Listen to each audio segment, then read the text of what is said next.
楽に動けるぞいや。少しくらいの重りを。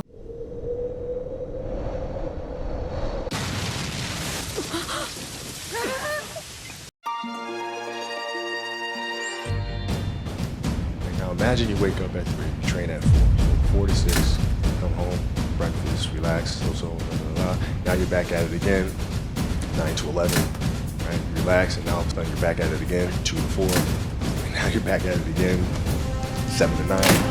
Look how much more training I have done by simply starting at 4. All right, so now you do that, and as the years go on, the separation that you have with your competitors and your peers, it just grows larger and larger and larger and larger and larger. By year 5 or 6, it doesn't matter what kind of work they do in the summer, they're never going to catch up because you're 5 years behind.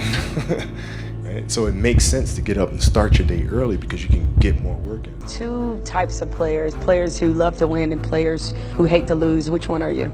I'm neither. I play to figure things out. I play to learn something. If you play with a fear of failure, the will to win, or that supersedes the fear of failure, I think it's a weakness either way, right? Because if you play with the fear of failing, you'll have the pressure on yourself to capitulate to that fear. If you play with the sense of I want to win, then you have the fear of what happens if you don't. But if you find common ground in the middle, then it doesn't matter. You're unfazed by either. That enables you to really just stay in the moment, stay connected to it, and not feel anything other than what's in front of you. So I try to just be dead center.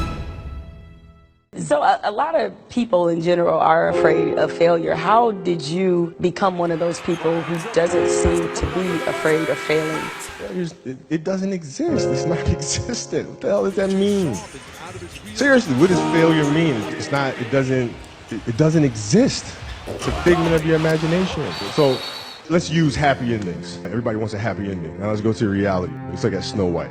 She gets a happy ending, she finds Prince, whatever, she goes on, she lives happily ever after. Well, I call bullshit on that because 2 months later, the fact is they had an argument and he's sleeping on the couch. The point is, the story continues. The story continues. So if you fail on Monday, the only way it's a failure on Monday is if you decide to not progress from that. So to me, that's why failure is not existent.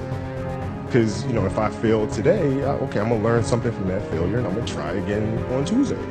I fail, I'm gonna try again on Wednesday. So it doesn't exist. The first thing I try to do, I try to cut my wrist. I have this tattoo on my wrist that says believe, because my mother's always talked about either if you don't believe in yourself, then who's going to believe in you? And I think that was one of the benefits of being an athlete that was always overlooked, in my opinion. It forced me to work harder. I always try to outwork people, right? That's just how I made my mark. So the game was at 7. So you know what? I'm gonna get there at 3 o'clock. I want to make sure I make 400 made shots. Because we're perfect. This is when the Lakers had Kobe and Shaq. Okay, this is like the championship Lakers. Before I go back into the room and then I sit in the sauna and I get ready for the game. Who do I see? I see Kobe Bryant, already working out. So once I set my foot across that line, I started working out. And so I worked out for a good hour and a half. And when I came off, after I was done, I sat down, and of course I still heard the ball bouncing. I looked down, I'm like, this guy's still working out? So he was working out, it looks like he was in a dead sweat when I got hurt, and he's still going. And it's not like his moves are nonchalant or lazy. He's doing game moves, I sit there and I unlace my shoes. I'm like, I want to see how long this goes. He's out there, watch, another 25 minutes. And he got done. I said, okay, I've seen enough. Go play, come back, get in the sauna, get ready for the game. That game, he drops 4 yards, okay?